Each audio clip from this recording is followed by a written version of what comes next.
Well, hello there. Who are you? This is the Zodiac speaking. Is this Clarice? Well, hello, Clarice. Killing must feel good to God, too. He does it all the time. And are we not created in his image? We all go a little mad sometimes. After all, murder is, or should be, an art. I could kill you now pretty easily. Do some interesting things before anyone showed up. What are these films you can't wait to look at?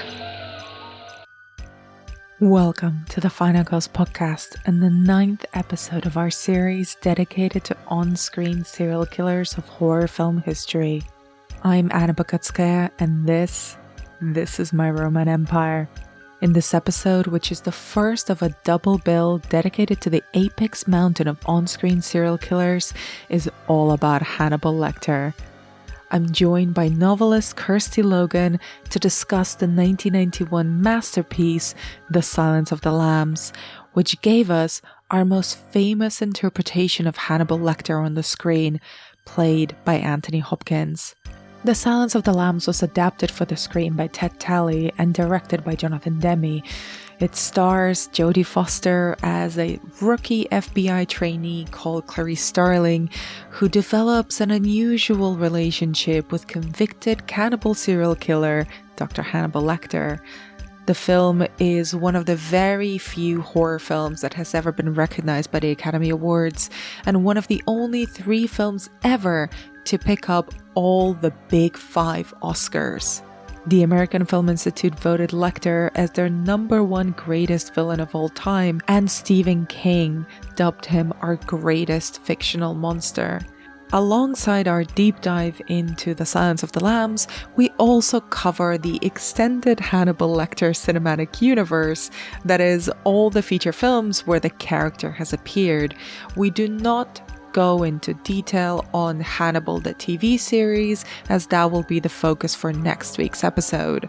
We do briefly mention the novels, but we will cover Red Dragon and The Silence of the Lambs, the books, in a separate episode. In the meantime, keep up with the other films we're discussing in the series over on our Letterboxd page, which I'll link in the show notes. And if you want more, possibly non-serial killer related horror content, head over to the Final Girls Patreon page where I post bonus reviews of new films. And do give us a review over an Apple Podcast, because much like Hannibal Lecter, I too enjoy bougie Tupperware. And with all that said, please enjoy our take on The Silence of the Lambs. Kirsty, welcome to the podcast. It's such a pleasure and an honor to have you on here to talk about everything to do with Hannibal Lecter in the first of 2 episodes that we're going to be devoting to him.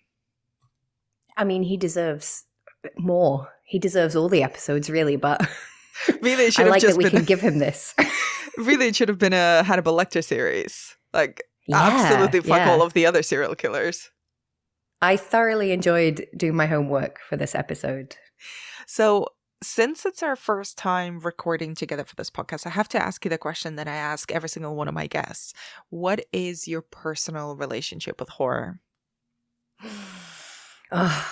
Obsession, just complete immersion. Yeah, I just love it. I love horror. Every time someone says, I don't really like horror, I don't even know how to respond. It's like people saying, I'm not that into food. Breathing, kind of not that into it. No, I love horror. I think I have been a spooky little weirdo since the day I was born. I swear, you might not think like a toddler could be goth, but I'm like a little goth Victorian urchin of a toddler. So I just feel like horror is in my soul. I love that. Also, anybody who thinks that a toddler cannot be goth has not seen the Addams Family Values. That's true. I There's didn't have a little there. mustache, I have to say, but one step back from that, it was me. And, bringing it into the series that I'm doing at the moment, what do you think of when you think of serial killers in movies? Yeah, I don't know that it's entirely positive. I think the movie serial killer is very different than what we might think of as the real life serial killer. I think we generally think of the movie serial killer as a genius, like a suave genius. And it's really hard, when I think about it, it's really hard to extricate that from Hannibal Lecter. Mm-hmm. Like, did we think that pre-Hannibal? I couldn't say. I don't know if we did. I feel like he can't be removed from the canon. Like, he has had such an influence. I'm going to go out on a limb and say that we did not think of the movie serial killer as a genius before Hannibal.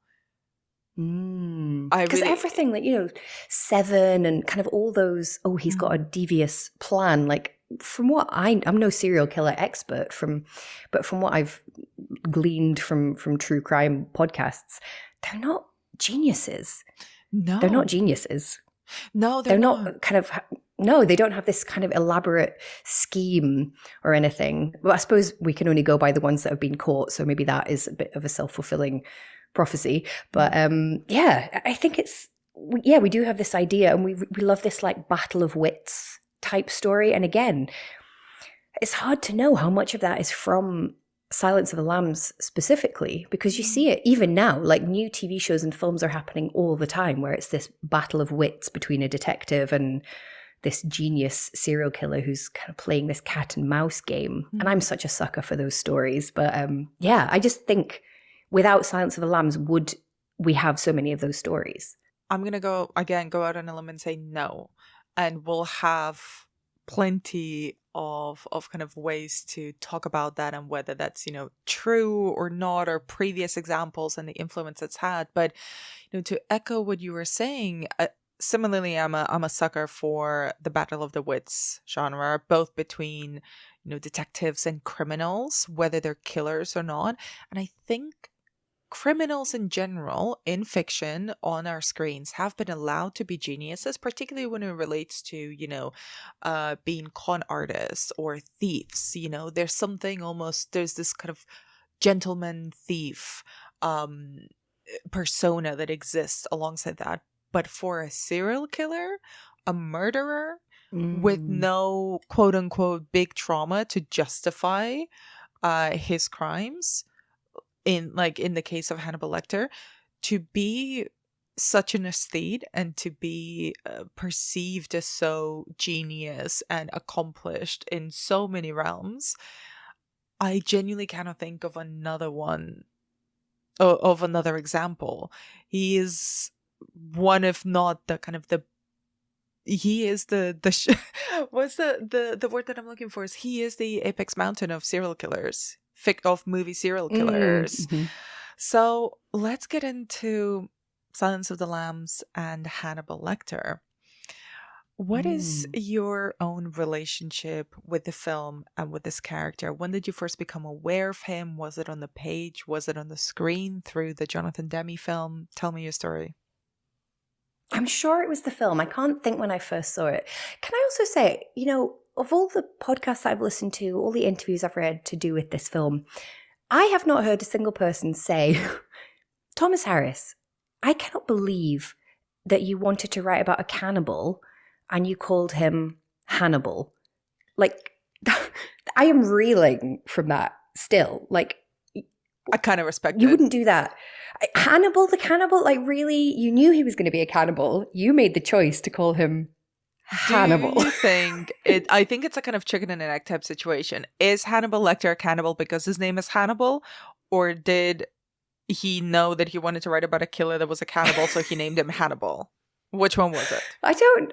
you think he was like, do you know what name isn't used much? Hannibal. What kind of character could he be? I'm just like, if you wanted to write about like a burglar, would you be like, Jurgler the burglar?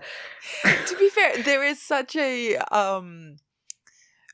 like a presence to the name Hannibal. It is like a name. There have been other people that have been named Hannibal. It's not like Jurgler, but true. I will also say, you cannot really respect a cannibal who's a genius and a serial killer that's named like Paul. Paul the cannibal just doesn't have the same vibe to it, does not have the same presence. And you can't go all out and cannibal, be like, and you can't be all like, oh, Attila the Hannibal. It's like, okay. no. No, I suppose it does. I mean, it works. The fact that it's such a ludicrous name, but nobody really questions it, I think, is just the power of that character. Because I didn't really question it. I'm like, sure, he's called Hannibal. That's fine. No, I love it. I watched the film when I was probably a teenager, and I loved it. And I still love it. It's actually I would say it's my comfort film. And if someone's a horror person, if you say to them, Silence of the Lambs is my comfort film, and most people go, really? And then a horror person's like, oh yeah, totally. I get it. And I just love it. I love so many things that I could get into. And I think what I love about it is this sense of like a labyrinth. I think it's so clever in the film and also in the book. I know we're going to talk about the book later, but just so many things about like underground, a sense of a labyrinth, a sense of a beast. Like there's something so timeless and so gothic about it. And I think that's partly why it stands up, because, you think about other films like, I don't know, The Net or something. And yeah, it's fun to watch it now, but do you know what I mean? It doesn't have that same power. Whereas there's something so sort of mythic and almost fairy tale-esque about it that I just think continues to work. Yeah. And, just to echo you, it is also my comfort film, which is something that has really disturbed multiple people that I've met throughout my life, including Jodie Foster herself, when I told her that I've watched Silence of the Lambs at least once a year, and I could see in her eyes that she wanted to run away from the room we were in. No way! Yeah. I fully did embarrass myself in front of Jodie Foster. I don't think she didn't say anything. She would be into that. I don't think so. I think she probably gets that a lot, and I don't know, maybe I had too much of an intensity in my eyes. So I'm like, yes, I watch it every year at Christmas. It's my Christmas movie. I think it was the Christmas element that pushed it over. I think that's the part. Thankfully, it was before I got a massive tattoo of Clarice holding a lamb on my arm. So, it could have been worse. I was going to say, did you show her? No, that was before. I think that was before. Wow. I would not do that. That's a bit too intense even for me. But, I was thinking when I was reading the book, and I think, how sometimes you just forget which books you've read after it's been a number of years. I was trying to remember what came first. Was it the novel, just Hannibal Lecter as a pop culture figure, or the film? And I think it was the film for me.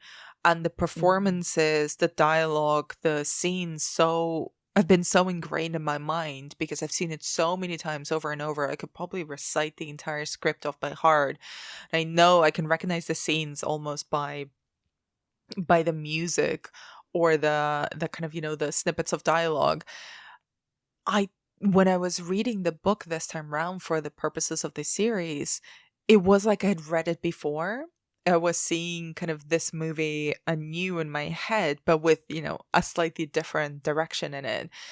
But there is something about the cat and mouse chase of Clarice Starling and the killer that she's going after, Buffalo Bill, but also the relationship between her and Hannibal, this almost like mentor-like relationship that they establish, that I keep coming back to, and it's so satisfying in the way that it gets resolved, in the tension that exists between her and Dr. Lecter, as well as her and the rest of the FBI and all the other police force and other men that she encounters as she's trying to solve this thing.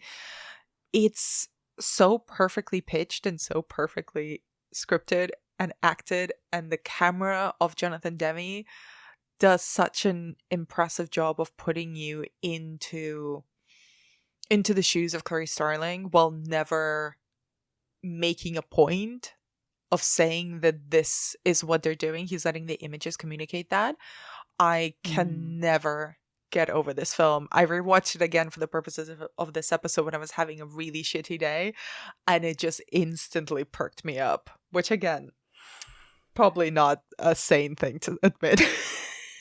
Well, no, I agree. And I think it's so amazing to me that the book and the script and the director, the book author, the scriptwriter and the director are all men. And as far as I know, cis het men. So but the way that they do the female gaze is so good. Is the female gaze the right term? As in, like, Yes. we are definitely within Clarice's head, and we feel uncomfortable at the moments that she feels uncomfortable. She's obviously incredibly beautiful and charismatic, but at no point does she feel objectified by us, the viewer. She's objectified by other characters in the film, but not by us. And I just think it's so cleverly done, and to me, very forward for the time as well. And I think that's partly the reason why it holds up still. Absolutely. And I think it's very, like I was saying before, it's very subtly done by Demi. It's very clear in the book. You know, you can write from that in, first person perspective on the page, and the way that it's translated into the film is by these direct, very intense close-ups where all of the characters that are not Clarice are looking directly into the camera. They're looking at you, but really you are her. And when it's her close-up, when the camera is on Jodie Foster's face, she's always looking slightly off to the side, so that continues to reinforce this sense that we're in her shoes at all times. And it does deviate from that in the scenes with Catherine, with Buffalo Bill, the scene of Hannibal's escape towards the end of the film. She's not present in those moments, and they're shot differently. We don't get those intense close-ups with those other characters unless she's looking at them. I think oh yeah. Oh well, I want us to dig into queerness as well, because I think this is such a queer film, sometimes in good ways, sometimes in not so great ways. But there's so much queerness in this film as well, and I think that's why I continue to love it too. Where do you think Silence of the Lambs as a film stands in pop and horror culture today? So I think what's so fascinating about it is that it's very overblown. It's very over the top. It's almost operatic, I would say. It's this kind of points as this almost shrieking melodrama to it. It's so easy to spoof. Every low-rate comedian has done the nice Chianti line. But I think it's still scary. And there are so few films that you can say that for, that they aren't subtle, that they aren't restrained, but they're still so scary. And so to me, that's just the perfect tone. And I'm always searching for other types of media that are like that really go all out and are so gothic and so operatic and so like big and weird, but that also don't tip over into silly, because that line is so thin. That line to slip over into the ridiculous is so thin. And I think what holds it together is mainly the central performances. Yes. Obviously, Jodie Foster and Anthony Hopkins just play it so perfectly. And I think the way that he plays it so still and so restrained, like if his physicality on screen, the fact that he so rarely moves is just so sinister. And I had read this interview that and I mean, I'm teaching a horror class coming up about how to write horror fiction, prose fiction. And I'm using that scene where Clarice first meets him, where she kind of goes down the corridor. And again, very fairy tale-esque. There's the three guys who kind of get scarier and scarier as you go along. And then right at the end, in this incredibly brightly lit, neat cell, you think, well, this one must be the worst, right? Because we know fairy tales. We know that it escalates. We go 1, 2, 3, and then the last one's always like the big one, the scary one, or the great one. So we know that he's going to be like the ultimate. And yet he's just standing there so still, so polite. And apparently, this is what I heard, what I read in the interview, that Jonathan Demme said to Anthony Hopkins, do you want to be lying down? Do you want to be sitting? And he was like, no, I'll be standing to greet her.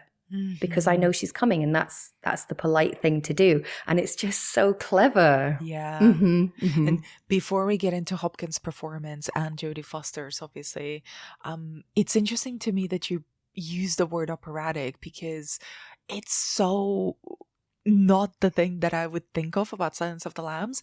1000% with basically every subsequent interpretation of the Hannibal Lecter texts, from Hannibal, the Ridley Scott sequel, to Hannibal, the TV show that we'll cover in the next episode. But this one actually, I think, is so incredibly restrained, almost cold. And I completely get it, especially in the scenes of violence, because a lot of it is about people talking in really dark, dank, gloomy rooms. They're talking about how to catch this killer. They're trying to uncover these little clues, these breadcrumbs that Buffalo Bill has left behind, and trying to, convene with the weird ogre that is Hannibal Lecter in his cave to help him do that. But it's the moments of this explosion of violence that occurs only a couple of times throughout the film, and it is so extreme that I completely get what you mean. But it's interesting to me that those are not the scenes that people remember the most. They remember the scenes like the fava beans with a nice Chianti. They remember the conversations, the little glimpses between Hannibal and Clarice, and the kind of explosions of violence are kind of the thing that we only remember once we're watching the film again and we're exposed to it. Like, I don't think enough people are talking about the fact that Hannibal took a sweet time to drag whole grown-ass man's body onto the top of an elevator, change clothes with him, slice his face open, put it on top of his face, and lay down, and also call an ambulance so that he can make his getaway promptly. And lay out the other guy like an angel well. Open too. him up like an angel. Adjust the lighting. All of this jazz, that was some good set design. I'm saying. This is what I mean by operatic. I guess I don't mean operatic in a grand guignol kind of way. The thing is that I think people don't remember about the film is how little violence there is and how little blood and gore there is. There are acts of violence, but they happen off screen. Even when he is bludgeoning a guy, you don't actually see it happen. Well, you focus on Hannibal, right? You don't see the guy, and you see the aftermath of violence. You see the blood, you see the body parts. Yeah, you don't actually see the act happening, and I just think that's so clever. But yeah, I just think, I have various quotes from the book when we get into that later, but I just think Thomas Harris, I love him. He's a drama bitch, and I love that. I just love that so much. I think he's a goth drama queen, and I feel that. I feel that in my soul. And I just think, this thing of Hannibal taking the time to like you say, adjust the lighting, set this guy up like an angel, and just things Buffalo Bill, I'm going to have this murderer and he's going to grow these exotic butterflies and he's going to put them in people's throats, and he's going to have this little dog, and he's going to, it's just so dramatic. And you didn't need to do that, but I like it. My favorite kind of horror writer is a goth drama bitch, because why not? It's the jam, it's the wavelength that I exist on, and I like to see other people go in that direction. And also, let me just add, I think that Thomas Harris's serial killers, all of them, from Francis Dolarhyde in Red Dragon, Hannibal Lecter, and Buffalo Bill in Silence of the Lambs, are people who take their hobbies a bit too far. They're just very passionate about their hobbies. And the guy, I forget his name off the top of my head, but the guy in the Hannibal film and book as well. What's his name? He, again, too far. Mason Verger? Just slightly too far. Mason Verger, yeah, he just takes it too far. Well, Mason Verger is a wrong-un from the start. Yeah. He's probably I don't actually see Hannibal Lecter as the antagonist of the books. If anything, he's kind of the anti-hero, but then Mason Verger is just a villain, same as Chilton. But we'll get into them later. Yeah, I think that to me is when it tips over into because I think the characterization of the murderers in Manhunter and Red Dragon and Silence of the Lambs is so interesting. I don't know that they're necessarily sympathetic, but it's complex. Whereas Mason Verger, again, that goes full opera. He goes full goth drama bitch in Hannibal. So you'd alluded to it already, but let's get into Hannibal himself, the character, how he's presented to us, and obviously Anthony Hopkins' performance. And if you mentioned the introductory scene when he first meets Clarice, how he meets her standing up, and want to talk about the way that Hopkins plays him, because I've also done a whole bunch of digging. I've written a whole lot about him in my new book, but also just for the purposes of this podcast. And it really struck me how naturally and effortlessly he says the elements that made Hannibal came to him. And the first thing that he said came to him was Hannibal's voice, which has this sort of metallic tint to it almost. No, it doesn't sound like, there's no warmth in it. And I think I read in an interview with him that he said, it's like, well, of course there would be sort of a metallic element to it, a clipped element to his voice, because he probably rarely speaks to people. He sits in a cell by himself. He speaks to Barney. He definitely does not pay any attention to Dr. Chilton. So when he speaks, it's almost like it's been an underused voice. Good morning. Dr. Lecter, my name is Clarice Starling. May I speak with you? You're one of Jack Crawford's, aren't you? I am, yes. May I see your credentials? Certainly. What do you think of the way that the character is introduced and the way that Hopkins plays him? Yeah, no, I love it. His stillness really struck me. And also the way that he always seems so in control of everything. You get the sense, like you say, he doesn't really speak to anyone. You get the sense that every conversation he has with Clarice, of which I think there are only 3 in the film, apart if we don't count the brief phone call at the end, but actual face-to-face conversations, I think they only have 3. Yes. And you get the sense that he has rehearsed this, like he's planned every word that he's going to say, and he has correctly predicted what she's going to say. And I think that's what makes him so fascinating and so scary, that he seems so completely in control. And I think mostly depictions of serial killers, there's this lack of control. It's like they have tipped over into chaos, and he is the opposite of chaos. He's extreme control. And I just think the way that he plays it is fabulous. And I think because I've hardly seen Anthony Hopkins in any other roles, just by coincidence. And so to me, he just inhabits that character so completely. I think if I ever were to meet him, I'm sure he's an extremely polite and lovely man, but I think I would be scared because I would associate him so strongly with Hannibal, because he just plays it so brilliantly. Wow. And I think other people have played him differently, but he's still my favorite. Well, let me tell you, big recommend Anthony Hopkins on Instagram, because all he does is paint and he has a wonderful little dog, and he seems like the most charming, wholesome old man on the planet, and I wish him nothing but good things. He is a treasure. And apparently people do come up to him a lot and do the Hannibal voice at him. And he finds it really funny.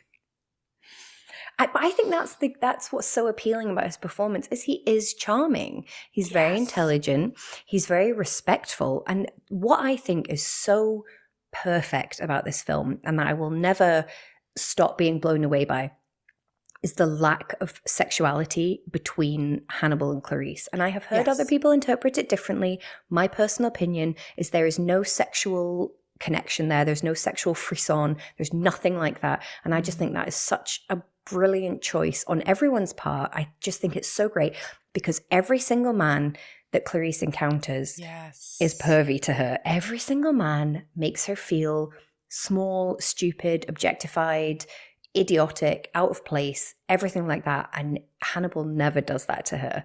He respects her. He does not think of her just as a piece of meat or something that he can use. But at the same time, he does use her, and he sees her so clearly. And he's the only one that actually says things to her that make her uncomfortable. Because, Chilton he makes his little pervy comments. There's the entomologist at the museum who asks her out on a date, which she very cleverly dodges. She doesn't actually say no. She responds in a way that sort of keeps him on side, but doesn't actually say yes or no. So she is so excellent at manipulating men, and she can't manipulate Hannibal. And I just think it's such a great choice. Well, I think the crux of their relationship is this curiosity in one another and respect, despite the fact that every man around her, and it's very much emphasized even by the visual language of the film, that she is a woman in a male dominated field, and also the images keep highlighting just how physically smaller she is than most men around her. There's this beautiful shot where she walks in the academy, walks into an elevator, and she's tiny, surrounded by like 6 or 7 like really tall men. And I think I agree. I don't think it's ever at all hinted or in the text that there's any sort of sexual curiosity between them, but it's sort of an intellectual curiosity. And Clarice demonstrates respect to Lecter at all times, even though he is in prison, a psychopath, a killer. She always calls him Dr. Lecter. She never calls him Hannibal. She always demonstrates respect. She behaves by the rules that their relationship is set out in. If it's quid pro quo, then that's what they're doing. But I sort of disagree that she's manipulative, because I think of what she is as she knows how to circumvent men, and them underestimating her, and them assuming that she's getting opportunities because men want to fuck her, not because she's capable or smart or the top of her class or has insight into something that might be useful in this particular case. And I think Lecter sees that and sees how much she has to navigate people who are considerably less clever and less capable than her, in the same way that he has to tolerate fools around him, particularly now that he's in prison. But in this film, at least, we never get to see Lecter outside of prison. We meet him when he's already caught. The myth of Hannibal the Cannibal is how we're introduced to him. We're told about the savagery of his crimes, but we don't actually get to see him out and about in the world, being a respected psychiatrist and hosting dinner parties like we will later on. But so when he's not a figure that would demand he's not a figure that can demand that sort of respect that Clarice gives him. So I think there's this mutual admiration in a way for the way that they're enduring their circumstances, even though they're so radically different.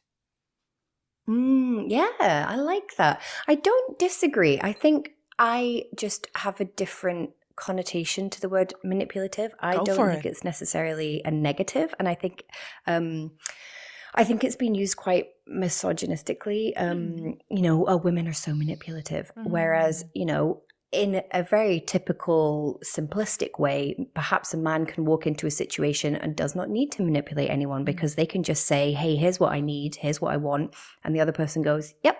There you go." Obviously, not all men, not all situations, but whereas women will have to use what they're given. So, Clarice tries to not manipulate. She goes in initially when she speaks to Chilton. She's saying, "Look, I didn't go to charm school. I'm just here." She's just trying to do her job. She wants to turn up. She wants to be seen, respected, and he refuses to do that. So she almost has to play him at his own game, because she tried to just play by the completely non-gendered rules of, I'm a professional person turning up to do a professional job, and he won't do that. And again, the scientist, she's just turned up to say, "What's this bug? What's this insect? What is this?" And he is the one who has refused to just treat her professionally. So to me, maybe perhaps manipulative is the wrong word, or it has the wrong connotations, because I see it more as she has attempted to just do the situation in a professional way.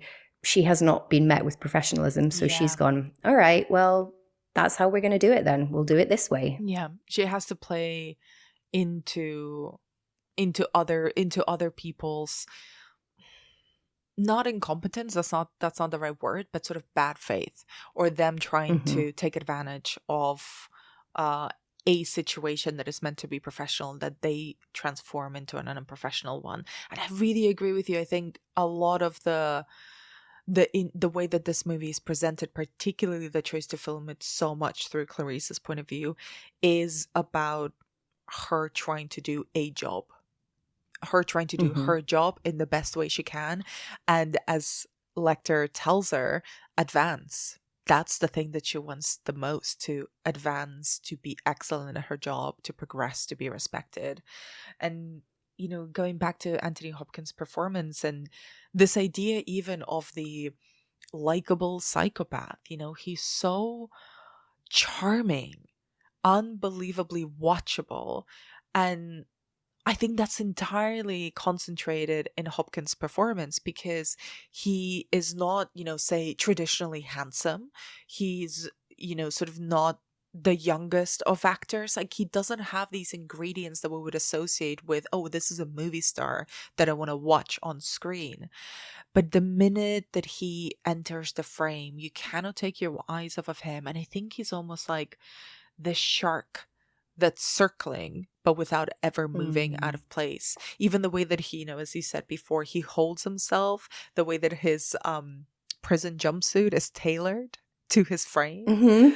And so clean. You're like, Yes. how did you get your whites so white, Hannibal? No, In prison, how did you do that? He's so kind of quietly dominant. He never needs to raise his voice to make his point across. And when he's at his most savage, I find that it's when he's, you know, he does this thing with her voice that I read actually was improvised and upsetting for Jodie Foster when he did it. He does this thing with his voice where he emulates her Virginia accent to make fun of her, to diminish her. And as you said before, that's how he gets her. That's how he actually offends her. It's not by hitting on her or doing something or saying something gross. It's by making fun of her roots. Do you know what you look like to me with your good bag and your cheap shoes? You look like a rube. A well-scrubbed, hustling rube with a little taste. Good nutrition's given you some length of bone, but you're not more than one generation from poor white trash, are you, Agent Starling? And that accent you've tried so desperately to shed, pure West Virginia. What does your father do? Is he a coal miner? Does he stink of the land? You know how quickly the boys found you, all those tedious, sticky fumblings in the backseats of cars, while you could only dream of getting out, getting anywhere, getting all the way to the end. Because he sees her. I think that's the key. He sees her in a way that no other man sees her. And I think actually, you know, we can get into this later, but I think the only other character that really sees and knows Clarice is her roommate. And I just think the relationship between them is so beautiful. Ardelia.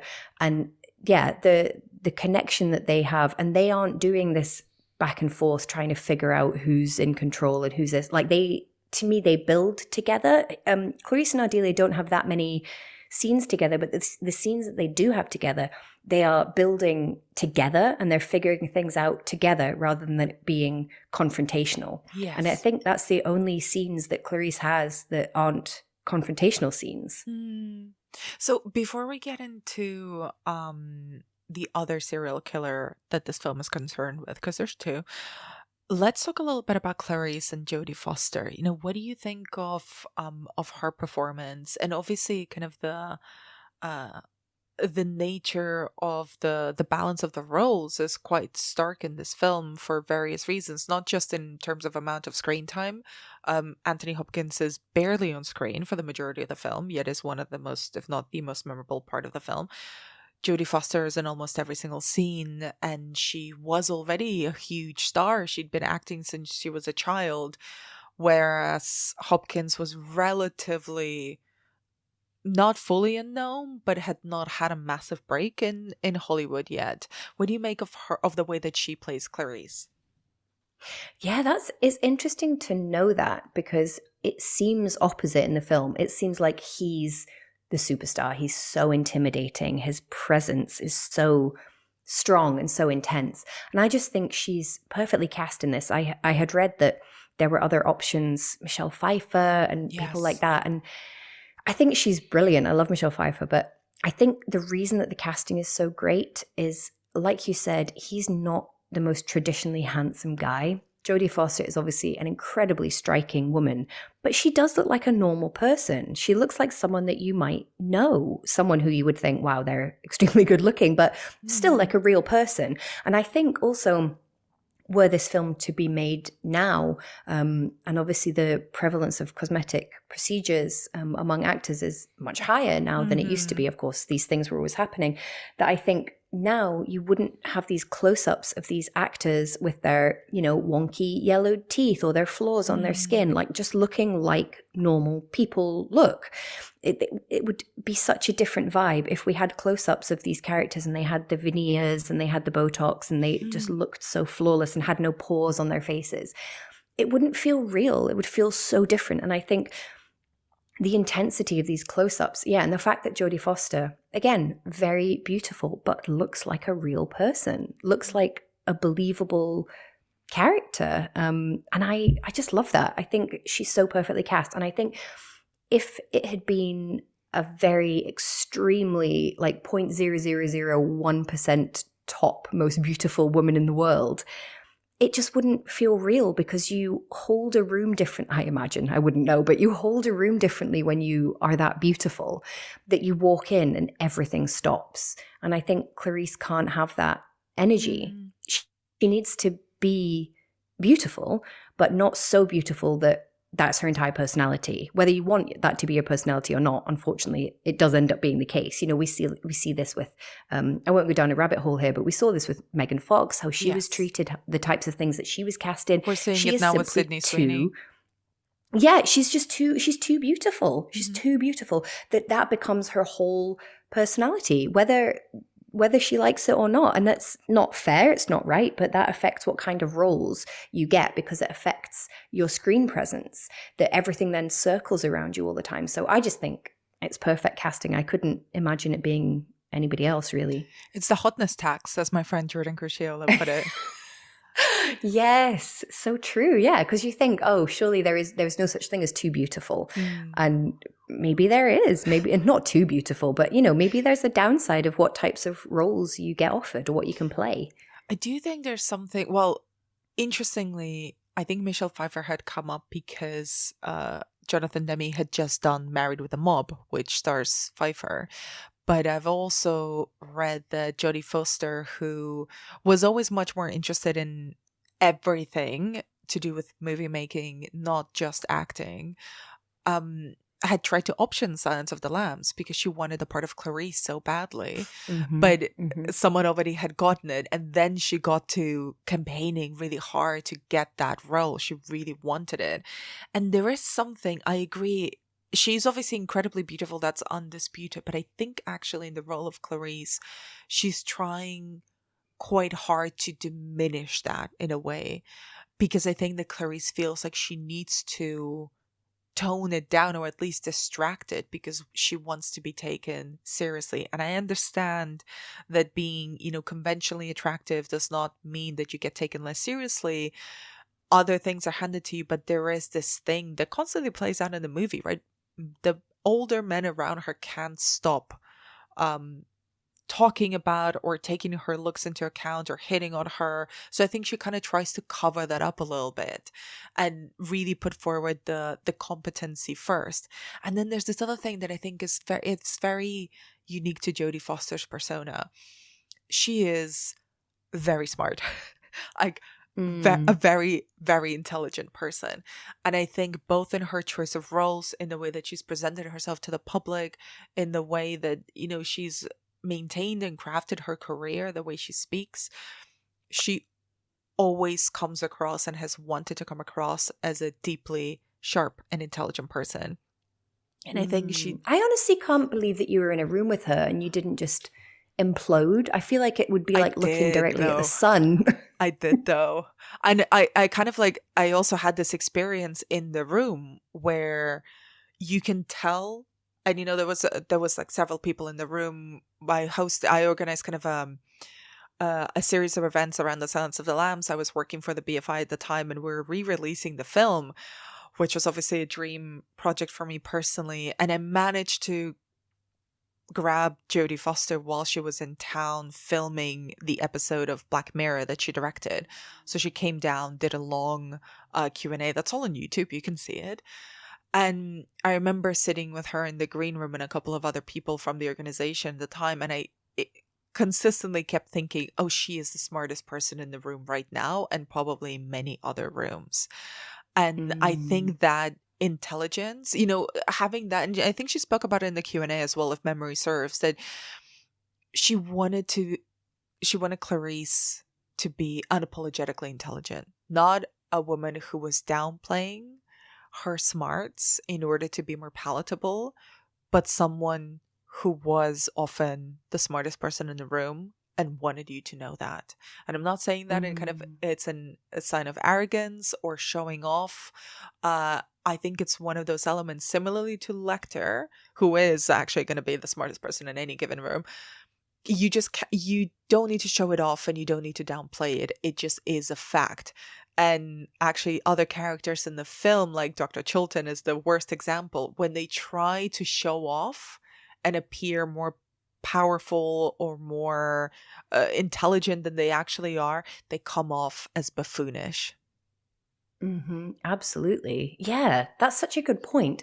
And I had read that, I'm sure you read this as well, that Jodie Foster particularly wanted to play this character because she'd just come off The Accused. Yes. Which is obviously such a brutal film. I only watched it a few years ago, and it was, God, it's still so upsetting. It's such a brutal film. And she said that she read Silence of the Lambs as a story of a woman saving a woman. Yes. And she was really, really keen to play that kind of role and to play it in that way. And I love it. And I think that's why so many women in particular I know love this film. And you might think that that doesn't make sense because it's about someone stalking and kidnapping women and killing them for their bodies. So it might not seem particularly to appeal to women, but I think that's part of it, that it does feel like a very female-centric story in a lot of ways, and it is a story of a woman saving a woman. It absolutely is, and that's kind of a great segue to talk about not just Catherine Martin, the woman that Clarice saves, but all these other relationships that she has in the film. So let's chat about Jack Crawford, her boss at the FBI, the guy who brings her into the Buffalo Bill case, about Catherine Martin, and about Ardelia, her roommate at the academy. How do Clarice's other relationships play out in the film for you? Well, I think her relationship with Jack Crawford is really interesting because I think it's very comparable to her relationship with Hannibal Lecter, that both of these men are trying to manipulate her in different ways. And I think Jack, like Hannibal, does respect her and does appreciate her intelligence, but I don't know, he lies to her in a way that actually Hannibal doesn't lie to her. He withholds information, for sure, but he doesn't lie, whereas Crawford does lie to her on several occasions. And I think he is quite an interesting character, and he has a lot of, I was going to say screen time, but I suppose page time in the books, which obviously you can't put everything in the book onto screen. So he doesn't get as much of a backstory on screen. And I personally think he's really well played because, again, he's handsome, but not kind of traditionally movie star leading man handsome. And he's appealing in a way that you want to watch him, but then you also don't trust him really. And I think that that's quite clever, to have someone who you think, oh, he's appealing and I like him, but I don't really trust him. And to me, that's very comparable to Hannibal. So I think there's intentionally a lot of mirroring or parallels between Clarice and Crawford and Clarice and Hannibal. Absolutely. And also, I think they both kind of hold a similar kind of place for Clarice, like you said. And also they hold something that she wants. Both Crawford and Lecter hold the keys to her advancement, right? Crawford, because he has given her this case, he can take her off it at any time. She's just a student. And at the same time, Lecter has the possibility to give her these clues that she needs to solve the case, save Catherine Martin, create her her FBI career, right? Give herself a very strong kickstart. And like you said, you're absolutely right. Lecter's the only one who doesn't lie to her, because Crawford, no, we don't ever really get an explanation as to why he singled her out or invited her onto this case. We don't really need to. It's happened. Get over it. But there is this thing of, in a room, he will still diminish her. And he is fully an institutional player. You know, you can't trust him in the same way as you can't and shouldn't trust any institution, because an institution protects itself. It never protects its people. And Lecter is just out for himself, and we know that from the start. He is not beholden to the psychiatric hospital that's holding him captive, or the agents that captured him, or to Clarice. And because that's so straightforward and honest, you kind of can't trust him more than Jack Crawford, because you know that he's going to only have the back of the FBI and not Clarice's back. And I love that scene where in the car, after they travel back from the autopsy of Frederica Bimmel's body, she calls him out on him saying that, oh, we're going to go to another room to discuss the details of this case, because we're not going to do that in front of a girl. And she's like, it matters. It matters if you say to a room full of men that you don't respect me enough to share details of the case that you told me to work on. Yeah, and he says, yep, I hear you, point taken. Yeah. I don't know if, is the point, does his behavior actually change after that? I'm not sure that it does, actually. But he at least, I suppose he says that he takes the criticism. I'm not sure that he does really, though. I like to think that he does, because we don't really get another scene where we get to put it to the test, do we? Well, there is the bit where at the end, well, towards the end, when he thinks that they've caught the guy and she's like, oh, I'll come. And he's like, no, don't come. It's fine. You're right. So I'm like, right. I don't know if you, I mean, she did a lot of that work and you just don't want her to have a part of the collar at all. Classic institutional mentor, fake mentor figure. I've had a few of them. Yeah.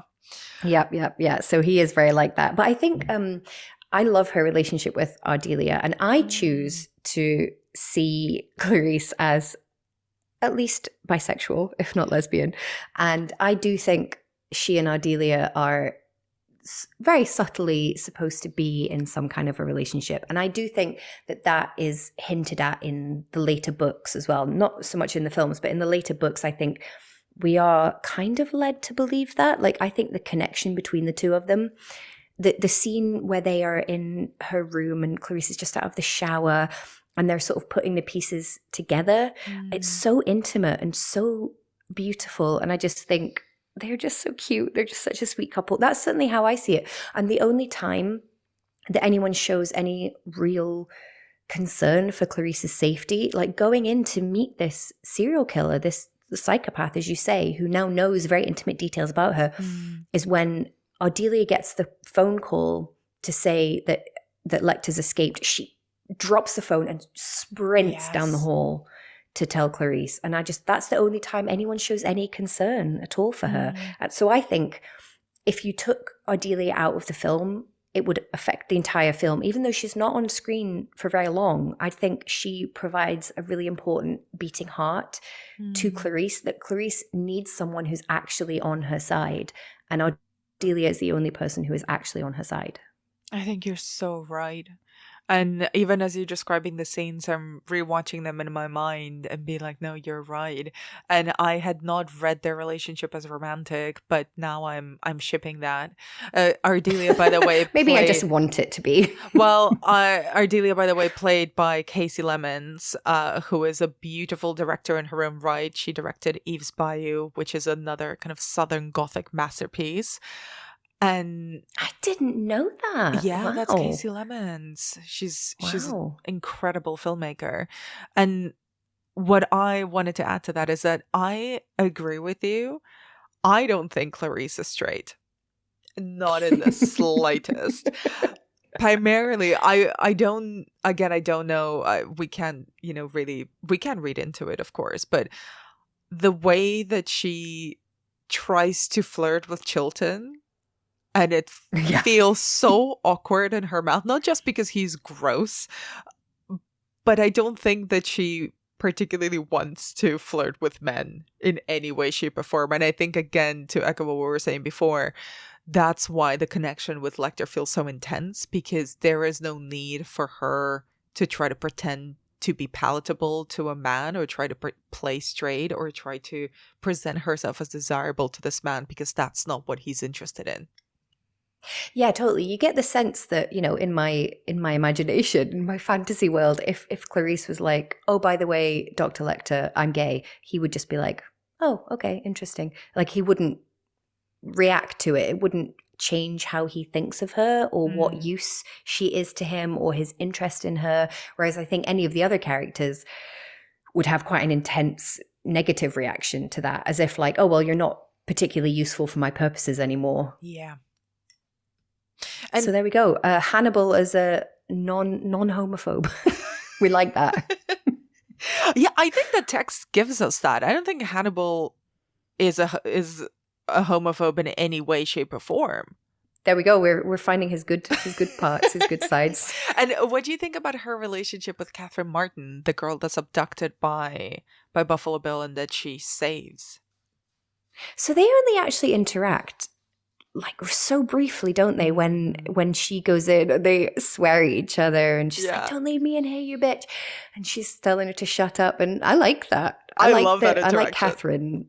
Yeah, I love her. I just think, again, Catherine Martin is such a great character, and again, she doesn't have masses of screen time, but she plays it really well. That she's not this kind of crying victim, although, you know, were one to be a crying victim, I would completely understand that. And I'm not saying that anybody would be at fault for reacting in that way, but I really like the way that she plays it. And I like that they kind of shout at each other. Yeah. Again, Catherine Martin, you know, again, sees Clarice as a professional, takes her as someone who's doing her job, unlike most of the guys that she deals with. So yeah, but what I think is interesting is, although yes, it is a story about a woman saving a woman, Clarice doesn't appear to really think about Catherine. She doesn't think like, I must save her because, you know, because she has her future ahead of her and she's so smart and she's so this. I think that's quite interesting that she just is like, I just need to solve this. But she does spend a lot of time getting to understand the other women who have been killed. Like, she's the one that figures out why there was the kind of triangle shape cut out of the body, because she sees the sewing pattern at Frederica Bimmel's house. So the fact that she goes so deep into understanding the women gives her these insights into the case that other people didn't see. And I think that's really interesting. And I think another thing about being a woman is it's not always a disadvantage to her in this position. And that I think that there's a reason that she ends up being the one who kind of cracks the case and finds him. It's not just a coincidence. Yeah. And, you know, she is constantly on the back foot as a woman, and she's constantly made to feel like the fact that she's female is a disadvantage.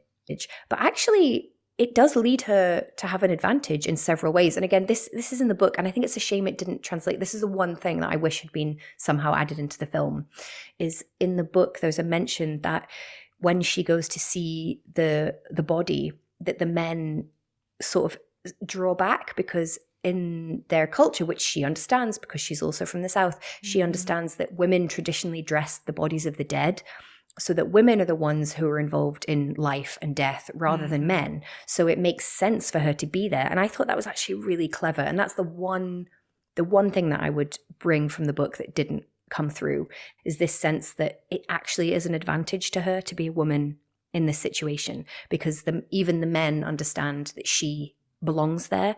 And I don't think that that's in the film. No, and you know, there's a little bit of the speech that she gives to the men in that scene in the film when she examines the body of Frederica. But there is this, and I think this is the reason why Crawford sort of picks her, right? She's from this region, and she can almost profile, you know, determine why the victims were chosen, because she sees them as young women, similar to her, as opposed to just victims, bodies, And she notices these little things like the glitter on Frederica's nails, the fact that she was, doing her hair. And she really cracks the case when she goes to the girl's house, talks to her best friend.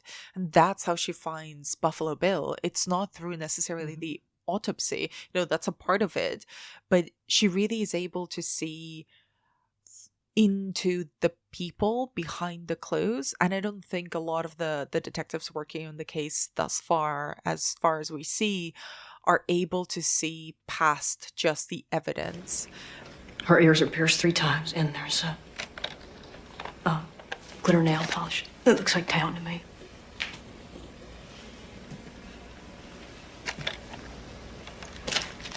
Two of her fingernails are broken off, and there's dirt or grit under them.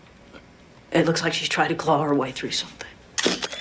And maybe it's because she's a bit of a rookie. Maybe it's her insight. Maybe it's her, the fact that she's a woman, the fact that she's a young woman, especially. I think a big part of why she's underestimated consistently is because it's not just because of her gender. It's because of her youth. She's still a student. She's not even a special agent. She's got this temporary little pass. In terms of Catherine Martin and a lot of the other supporting characters, with Catherine, we get just this one scene before she's put in the hole by Buffalo Bill, and then in her interactions with both him and Clarice, she is such a little rich baby girl. She is like, get me out of this fucking hole, you bitch. My needs above everything else. She tries to be like, don't you know who my mother is, to Buffalo Bill. She's like, I can give you money. I can fuck your life up. Like, my mom is going to ruin your life because she's this big senator. So like, I'm the daughter of someone powerful. There's this like lightness to her when we first meet her that almost like, oh, nothing can possibly happen to me because my mom is hot shit. And yeah, like even that she would go into the guy's van, you're like, no! Never help anyone. I mean, this is why literally I was saying this on another episode. I'm like, I'm someone coming up to me in the middle of the night where I'm like, no thanks. No, thank you. You sort your life out. Like, I'm not contributing to this situation. Yeah, never help. I like that message. What did you learn? Never help anyone. Never help anyone in the street.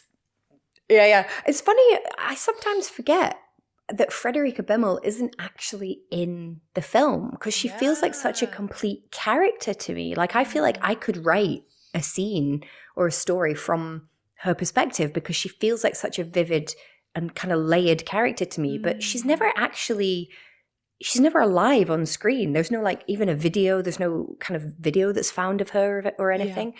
And I think that's really fascinating. And when I think about other serial killer films that I love, like, Seven came up, I don't get a sense of any of the people who are killed in that as characters. And usually you don't get the sense, I watch a lot of crime shows, like Crime of the Week shows, and you very rarely get a sense of the actual person who has died. They're just a puzzle to be solved. And I think, she doesn't come across that way. She feels complete. And, we've sort of mentioned him a number of times, but I think it's time for us to talk about the second serial killer that appears in Silence of the Lambs, James Gumb, aka Buffalo Bill. And he's probably the most problematic element of this movie and the element that's aged the worst. And often, when I think or when I've spoken about this film, I really hesitate to call it a perfect film because of this one element. And we'll talk about it, I think, as sensitively as we can, because I understand that the legacy of this character has been incredibly harmful for a section of viewers, and I want to be cognizant of that.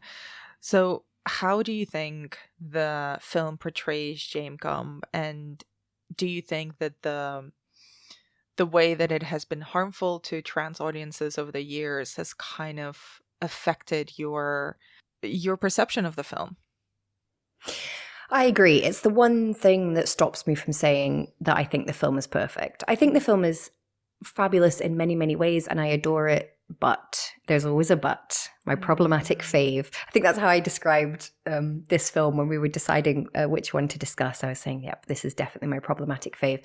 And I think what it boils down to, in my opinion, and I will say that I'm a queer cis person, so I can't comment from a trans perspective. But I think the issue is that just because we don't intend harm, that doesn't mean that no harm is necessarily done. Yes. I don't believe that anybody making this film intended to say anything against trans people.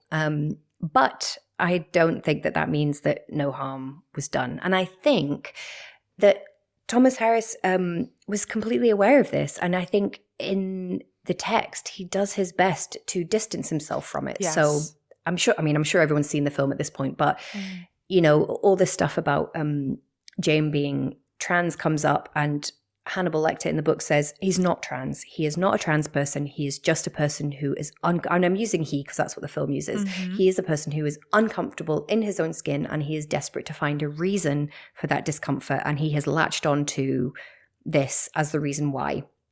And I think everybody was very aware that it could be harmful to trans people. And so this was almost like a little get out of jail free card. And I don't think it completely works. I don't think anybody went into this intending to be transphobic, but I think that doesn't mean that the film itself does not come across as transphobic. And I think that the issue is that no matter whether we look at this cis man dressed up as a woman wearing women's skins and say in our heads, no, but he's not a trans woman, it's still there. The mental image is still there.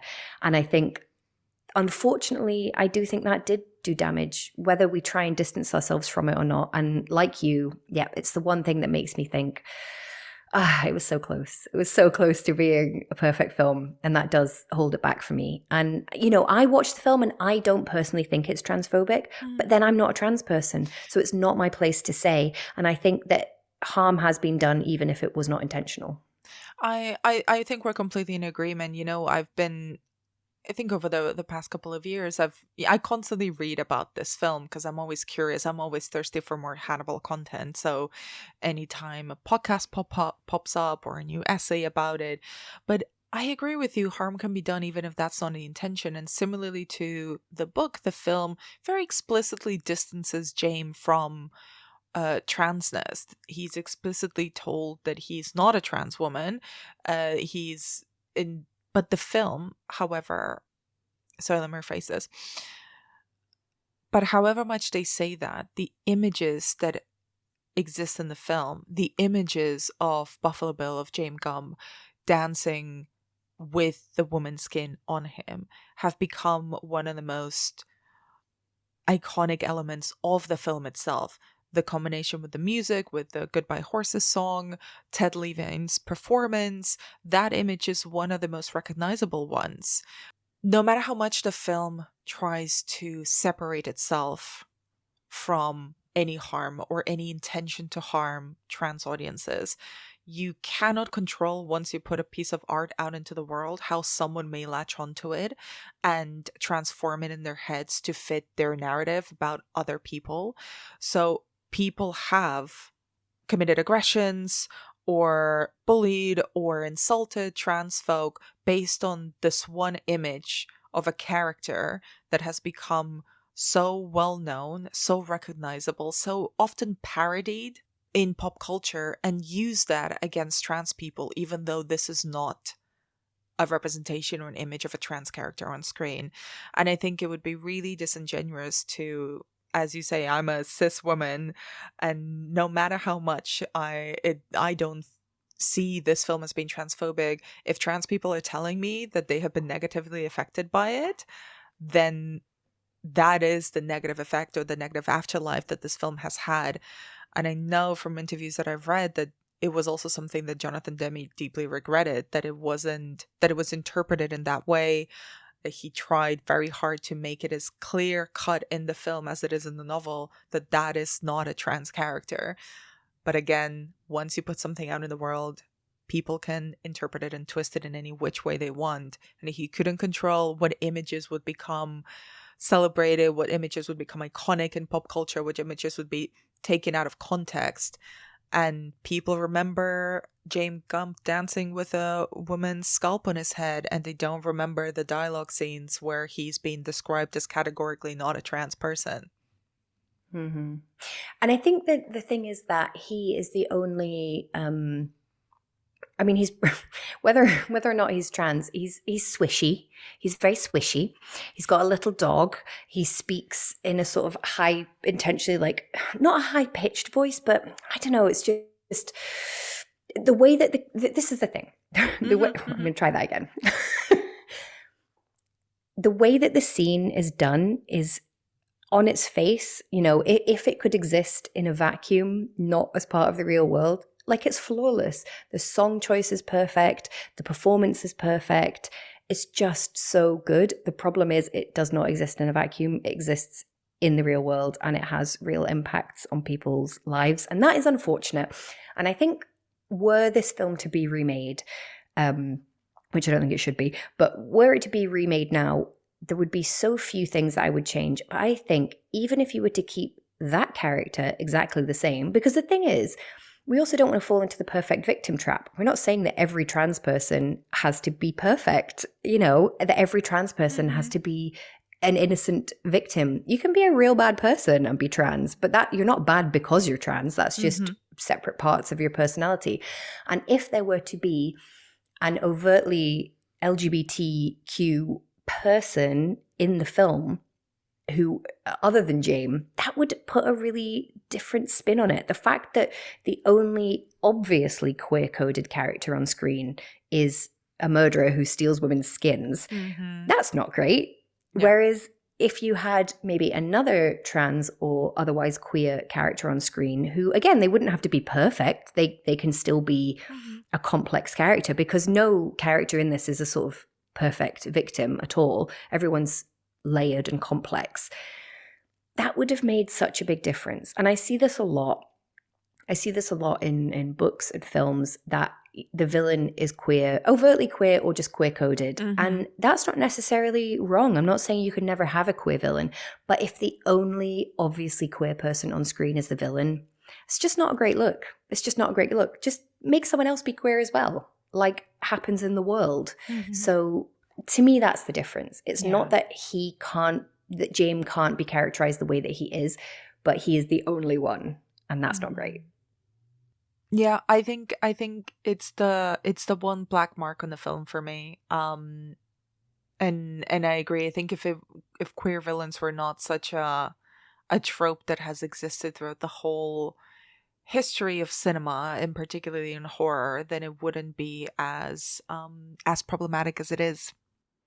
Yeah, and I don't mind a queer villain. I just think we should have other types of queer characters as well. Let's have some queer heroes. Let's have some queer side characters. Let's have some queer everything. And to me, yeah, you don't have to have your queer characters be always the hero or always be perfect, but it's about having diversity and nuance and, yeah, lots of different types of queer people. Lots of different types of queer villains. Oh, yeah.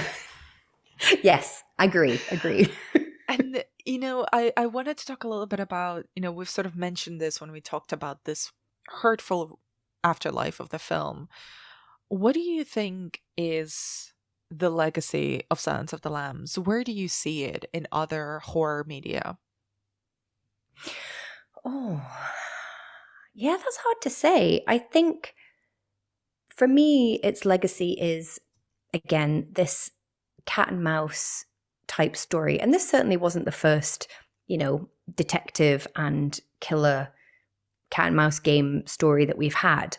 But I think, yeah, the kind of gentleman killer, it's such a thing now. And I think that's part of it. I also think, you know, I'm always going to come to things as an author from an author's perspective. And I have thought a lot about the queerness of this film and how that might have affected Thomas Harris, the author's mindset going forward. And I think in Hannibal in particular, the book and the film of Hannibal, there's this really weird no homo vibe to it.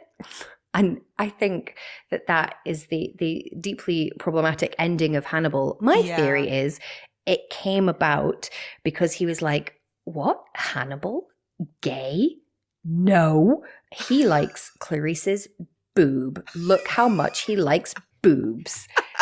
He's not a gay. Do you know what I mean? Like, so I think, to me, part of the legacy of it is, unfortunately, the awful ending of Hannibal, which I challenge you to find a single person who likes that ending. And I think that that's a kind of an attempt at a response, not a particularly effective response, but I think that that's part of the legacy of it, in my opinion. For the listeners who might not remember the ending of Hannibal, and we will get to this one when we talk about the other representations of Hannibal Lecter on the screen, but the book Hannibal Lecter ends with Clarice trapping Hannibal, or by showing him her breast, and then he sucks on it, and then they run away and take a lot of LSD and fuck a whole bunch in Argentina and build their memory palaces together. In the film,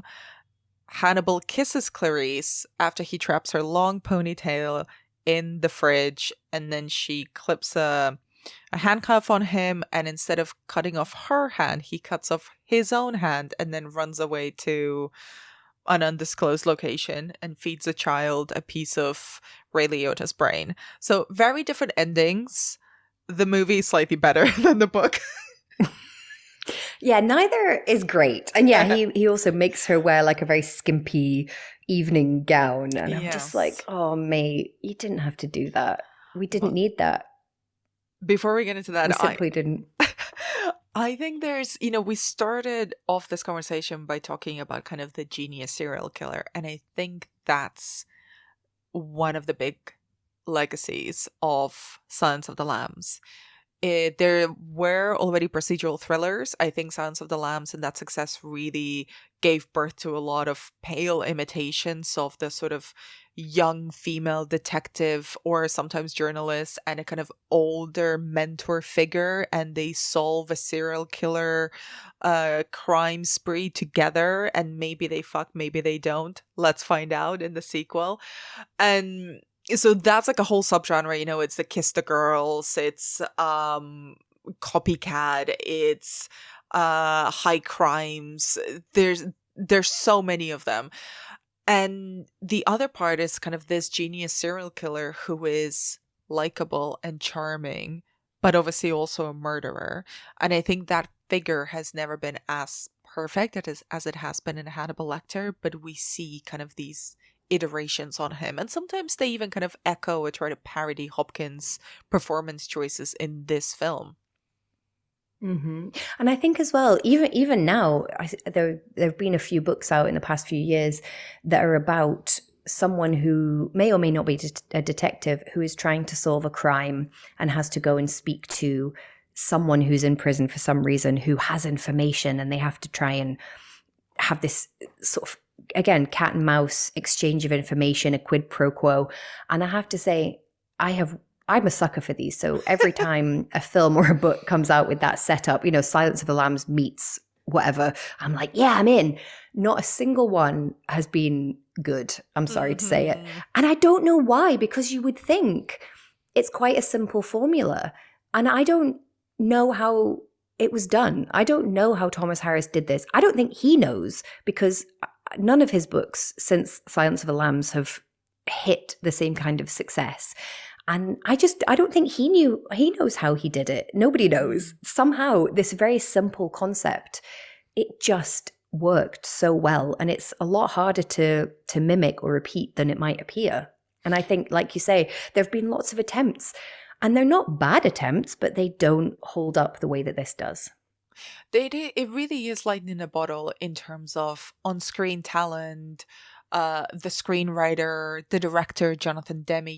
Not enough has been said about just how unbelievably prescient and astute and aesthetically sound were his directorial choices in adapting this book. And we'll do a whole thing about the novel later on, but reading the book after having seen the film so many times, I so admire how he translated the perspectives of the book into visual choices. They're not necessarily flashy. They're quite subtle, but they're so unbelievably effective and evocative. And no other iteration of the Hannibal Lecter stories has really managed to capture that, even though all the films that have subsequently appeared, Hannibal, Red Dragon, Hannibal Rising, have tried to imitate the thing that Jonathan Demme did almost so effortlessly. And we know that anything that appears to be effortless actually is the product of a hell of a lot of work. But the only other point I wanted to make about the film before we move on to briefly talking about the extended Hannibal Lecter Cinematic Universe is, Silence of the Lambs is the only horror film that has ever swept the Oscars, and one of the only films ever to get all the big 5 awards. And I wonder, considering that the Oscars and all film industry awarding bodies really have always been very allergic to horror and to wider genre, what do you think made Silence of the Lambs sort of a more acceptable form of horror for the industry? Do you know, I really don't know, because on its face, it's a fairly traditional horror tale. The way that the narrative unfolds, there's actually nothing that unusual about it. It doesn't play with timeline the way something like Memento does. It doesn't have flashy visuals like a Christopher Nolan kind of thing. It doesn't shout. And again, although I would describe it as operatic, because I just think there's like that real goth drama bitch element that I love, it's, like you say, also so restrained. And I actually had thought that there was no music in it. I had thought that there was no non-diegetic music at all. But actually on a rewatch, I noticed that there was music, but it was very subtly done. And it was very clever the way that it was chosen. So again, I think, like you say, so much of it, the scenes that we remember are almost like a stage play, because it's just these two people in one scene talking, and it's so cleverly done. Oh my God, a Silence of the Lambs stage play. Give it to me now. Oh my God, I've never wanted anything so much in my life as I want a Silence of the Lambs stage play right now.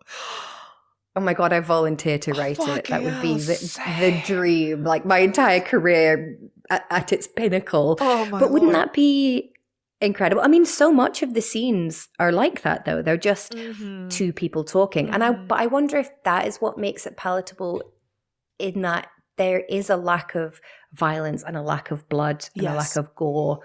And a lot of it is talking, but it's also... Yeah, but then there have been other films that are like that. There have been plenty of other horror films that don't have gore in them and that are very thoughtful and have lots of people talking, and they just haven't hit the same way. So I don't know if we can kind of pick it apart and quantify it. It's sometimes things just hit right. I mean, who knows how AMPA's voters think, right? There's very well-paid people dotted around the world whose entire job it is to try to predict how Academy Award voters will think and decide and how they will vote.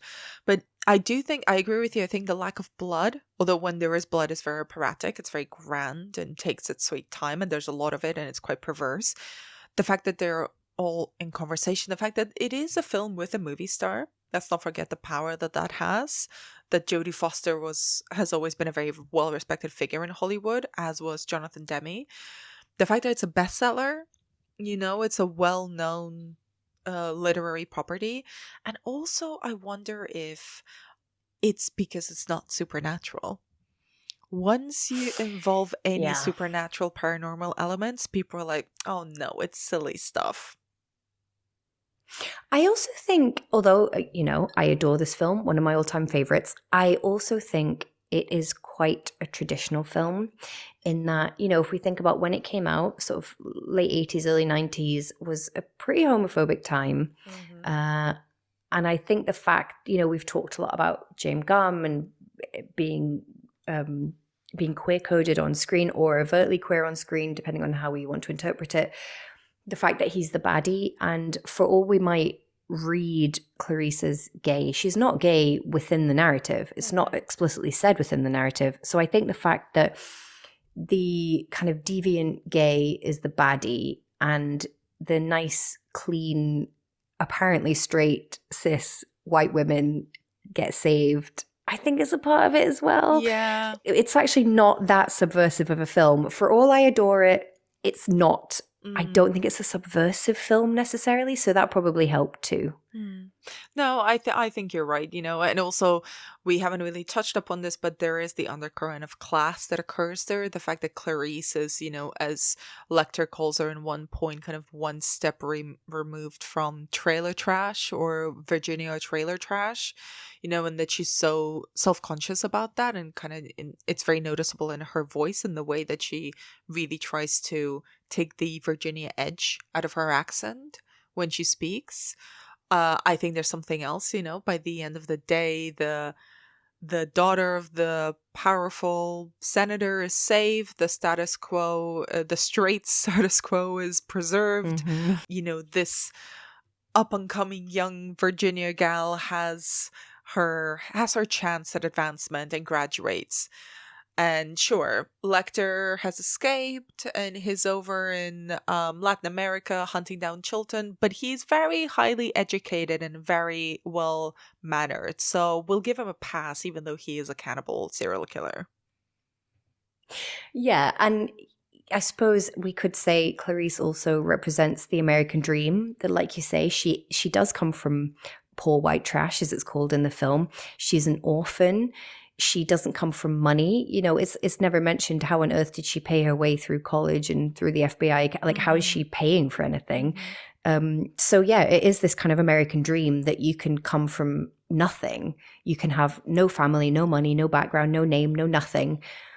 And yet you are now the superstar. You have solved the mystery that nobody else can. So then that's also very appealing. I think for all it might appear that this film is quite dark and subversive, like you say, it does kind of uphold the status quo, and it does kind of show a potentially unrealistic idea that someone can kind of come from the margins and be accepted into the mainstream.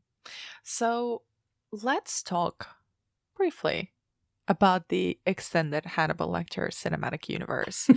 That is to say, goodness.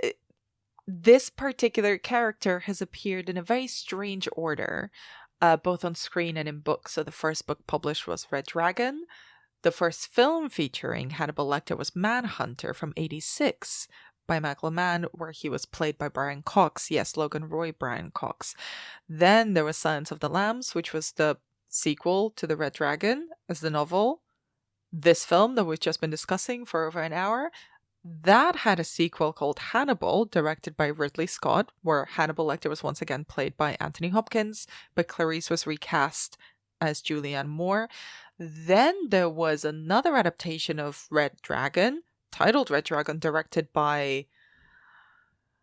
I even forgot his name. What was his name? Yeah, you can't stand that guy. I forgot his name as well. Fucking hate that guy. Let me Google his name, because I'm not even... Brett Ratner. Yeah. So Red Dragon, directed by Brett Ratner, which stars once again Anthony Hopkins as Hannibal Lecter and Edward Norton as Will Graham.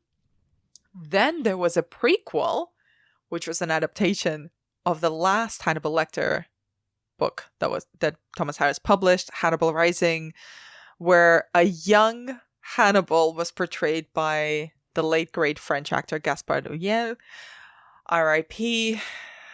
And then there's the TV series, which we will discuss in depth in the next episode, so we're not gonna touch that and just cover the movies. So, Kirsty, have you seen the other Hannibal Lecter films, and what is your overall take on them?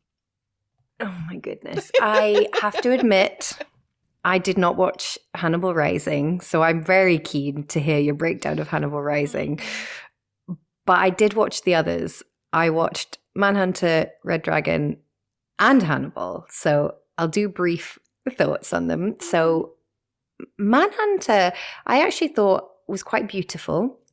I thought the shots were beautiful, all these kind of surreal, these white buildings. The sets I thought were really great. I thought the cinematography was great. I thought the script, the acting, and the music were all terrible. So... Tell me more. Mixed bag. Well, I think the script is particularly awful. I think Molly, who is Will Graham, the main character's wife, I believe, wife or girlfriend, she, I would say, is the quintessential sexy lampshade character, which is a phrase maybe people haven't heard. Sexy lampshade character is like a woman who, if she were replaced with a lampshade that was like a sexy leg in a stocking, it would be the exact same story, and that is her. She does nothing. And it's a shame because in the book, she's a lot sparkier, but in the film, she does nothing. And then they have this line. I'm going to try and quote this verbatim. And we were together alone in that room, and the exhilaration was too much to hold on to. And then something flickered across your face like a shadow, and I'm like, mate, no. Come on. And like, I love Brian Cox. Obviously, in Succession, he is incredible. What an iconic character. But he does not come out well, I'm going to say, in comparison with Anthony Hopkins' portrayal. He had very, very strong Barry from EastEnders vibes to me. God. I'm going to send you a picture that I made of like the two of them side by side, and you will absolutely see what I mean. Like, please do, because I've never seen EastEnders. Well, I only know Barry from EastEnders like I've never seen EastEnders either, but I just know him like as a character that he plays in other stuff, and they just look so similar. And he plays it so odd. He plays Hannibal like drunk. Just Google it. Right? Yeah. Yes. Everybody Google right now and tell me, don't they look? They're like playing it weirdly similar. And yeah, I don't know, he plays it kind of drunk and weird, and it's very odd. To give him credit, like, he's not that different than the portrayal in the book, so I don't think it's his fault. He hadn't seen Anthony Hopkins' portrayal at that point because he was doing it first. And I have to say, if there had been no Anthony Hopkins, if there had been no Silence of the Lambs, we would not be doing a podcast right now about Hannibal Lecter. That is true. He would be forgotten. He would be a completely forgotten character. So I don't love the way that he does it. What do you think about Manhunter? And also, let's literally look at my notes. I rewatched Manhunter yesterday, and my first note on the Hannibal Lecter character, who for absolutely no reason his name is misspelled. It's CK. It's Lecter. I was like, why, Michael? Why? Why is that? Why did you need to do that? And his introduction, we spoke at the very start of our chat about how when Clarice first meets Hannibal and we first see Hannibal, he's standing up very, very upright. That's the polite thing to do. We meet Brian Cox's Lecter ass first. He's lying down with his ass to the camera. You don't want to enter any situation ass first, really. With this, like, his white suit, this pure white cell, and I think the starkness of the whiteness of it just is a little bit too much. I get that it's kind of very visually imposing, but it kind of makes him slightly, I think he was going for otherworldly, but it just seems a little bit B-movie-ish to me, which is not at all the vibe of the rest of the film. And also the other thing that I noticed is that first of all, Brian Cox speaks very much in the Logan Roy voice, and he speaks very quickly, and I don't think that's the Hannibal Lecter way of speaking. It doesn't seem imposing. He seems arrogant. He seems psychotic. He just seems like regular schmegular kind of crazy psychopath, He's almost doing like a Charlie Manson type of vibe.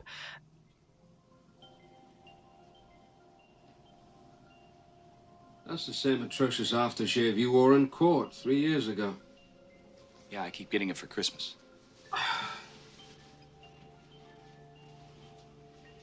Did you get my card? I got it, thank you. And how's Officer Stewart? The one who was first to see my basement. Stewart's fine. Emotional problems, I hear. Do you have any problems, Will? No. No, of course you don't. I'm glad you came. My callers are mostly clinical psychologists from Cornfield University somewhere. Second-raters, the lot. The other thing I noticed, which made him really silly in my eyes, is that there's one scene where he's lying on his back with his feet on the wall, speaking on the phone. First of all, what kind of prison is this Chilton running, okay? He seems to be extremely chill. He's wearing 2 socks. Why is Dr. Hannibal Lecter wearing 2 pairs of socks? Like chunky socks. Like, I don't need that in Hannibal Lecter. He's got chilly little toes. No, you're right. I had also made note of that scene that he's like a teenage girl, like talking to his friends on the phone. Yeah, it doesn't inspire any trepidation or fear for sure. No. I think Francis Dollarhide does, as played by Tom Noonan in this film. You know, he is the serial killer that they're hunting. He's a really imposing figure. He's very, again, we don't learn almost anything about him. We see him almost always in his apartment or in his or at his work. He's always surrounded in shadows. He's a very kind of strange looking character. He's huge. He's like 6'7", very imposing, very large, wearing very jazzy shirts for some reason. Like it's a very 80s movie in every single sense. Very Michael Mann. Everything is awash in blue and in pink, and then everybody wears jazzy 80s clothing. Yes, and the music is very 80s. I don't think the music has aged very well. Jazzy is the word. I'm not gonna lie. I did listen to Inagata Davida, the song that Francis Dollarhide plays when he's getting ready to kill. He's got like a get ready to murder song. And first of all, ridiculous. The song is a banger, but not appropriate. No, and it doesn't, like in the Silence of the Lamb films, that song is so perfectly chosen and it becomes so sinister, even though it's also just a great song. Whereas, that doesn't work as a song choice, I don't think. Maybe it's just the fault of the 80s. Let's blame the 80s. I love it as a standalone film. I think it's so interested in the procedure of hunting down a killer, the CSI of it all. And obviously it stars William Peterson, who would then go on to be the longtime lead of CSI. I think the main CSI, not one of the offshoots. That's definitely how I first encountered him on screen. But is there anything else about Manhunter that you wanted to mention? No, just that. I just think it's a shame. It's just a shame about that film. Yeah, the only thing that I want to mention is William Peterson's slightly little purple pastel shorts that he wears in the last scene. It's a choice. I don't think little purple shorts have ever been coded more straight than in this film. But that's the 80s, isn't it? It was like the more obviously gay you appeared, the more heterosexual you in fact were. Also, it's a Michael Mann film, and his films are always about men and masculinity. And just a final note, I just want to say, great. William Peterson had great legs, and you know what? Good for him. Those shorts, they work well. As a final shot, I don't know, but they look good. If you can rock it, why not? Now, Red Dragon, I know that you absolutely hate, and I didn't hate it as I'm doing that one next because it's like the remake or the same story, but I didn't hate it as much as you did. I would call it competent and middling. I actually don't hate the film. Okay. I hate the director. You just hate Brett Ratner, which is it's understandable. See, I have a real soft spot for that kind of like late 90s, early 2000s, like mid-budget thrillers. So I'm going to say things like Gothica, Murder by Numbers, What Lies Beneath, Secret Window, Glass House, The Bone Collector. I actually love those. Like, I've got such a soft spot for them. Oh, me too. They're competent. Yeah. They're middling. If it's a kind of rainy Sunday and you've got some paperwork to do, chuck it on. So I liked it in that way. Maybe that is like the most damning praise that you can give someone, is your film is like a solid 5 out of 10. Maybe not even 5 out of 10, 3.5, 4 out of 10. It's fine. I don't hate it. I read a quote from one of the, I think it was an IMDb review that said, "This might seriously be the only good thing Brett Ratner has ever done. I don't even mean movies he's made, just like thing he's done in his life." Yes. And I agree. I don't think the film lives up to the book. I don't think it lives up even 1% up to Silence of the Lambs, but it's fine. It has one line that I absolutely love when Hannibal asks Will, is he lacking time? Does he not have enough time? And he says, I do. I have oodles. Yes. So good. That's the one great line in this film. So you'll be wanting lots of these little chinwags, I take it. I might not have time. I do. I have oodles. This is also the last time Hopkins would play Hannibal. So at this point, the performance has really diluted itself, I was watching even kind of side-by-side scenes of Silence of the Lambs and Red Dragon and Hannibal, and kind of, we'll talk about Hannibal next maybe, but in Red Dragon, even the metallic elements of his voice seem to be almost added in post-production rather than to be coming from him. And I know I've heard from in an interview between Hopkins and Foster that they did only a couple of years ago for the Variety kind of actors and actors thing. They talked extensively about their making of Silence of the Lambs, and Foster mentioned that the sound designer of Silence of the Lambs actually just added a little bit more of a metallic reverb to Hopkins' voice, but that's mostly his performance. And I when I was watching Red Dragon, I could feel that was all almost a sound effect. It felt hokey. But I have to say, I really love Ralph Fiennes' performance as Francis Dolarhyde. It's so intense, it's so physical. But most of all, I love Philip Seymour Hoffman in this film as Freddie Lowndes. Oh, yeah. He is good. And he's good in everything. I know, but it's a small role for someone so big to take on. But yeah, he does rock it to its full extent. I also really love, what is the name of the actor who plays Reba? Oh, Emily Watson. Yeah, Emily Watson's brilliant in this. She's, again, it's the same in the book. Reba's the real beating heart, the really fascinating character in the story. And I think she plays it so well, and she is so well cast. I agree, actually. The dynamic between Edward Norton and Anthony Hopkins is unfortunately negligible. But I think the dynamic between Ralph Fiennes and Emily Watson is great. Really good. Absolutely. I'd say that's the best part of the film. I agree. I think kind of there. And Ralph Fiennes is also... he is very physically imposing in the film in a different way from Tom Noonan in Manhunter. He is very built, but also very jittery. He's so uncomfortable in himself and harbors these homicidal delusions of grandeur, this idea of becoming and of being the Red Dragon, and has this massive tattoo all down his back. And that scene between him and Freddie Lowndes when he's torturing him and then, sets him on fire and glued to a wheelchair, kicks him out onto a street is genuinely quite horrifying. I am not a man. I began as one, but each being that I change makes me more than a man, as you will witness. I don't need to see you, no.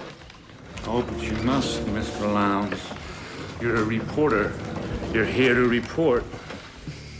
I think the good parts of the film come out in spite of the film itself. It's, like you say, it's a solid 4. You're not gonna remember that much about it. It fits neatly into that late 90s, early 2000s B-movie serial killer thriller subgenre that exists now on streaming services everywhere.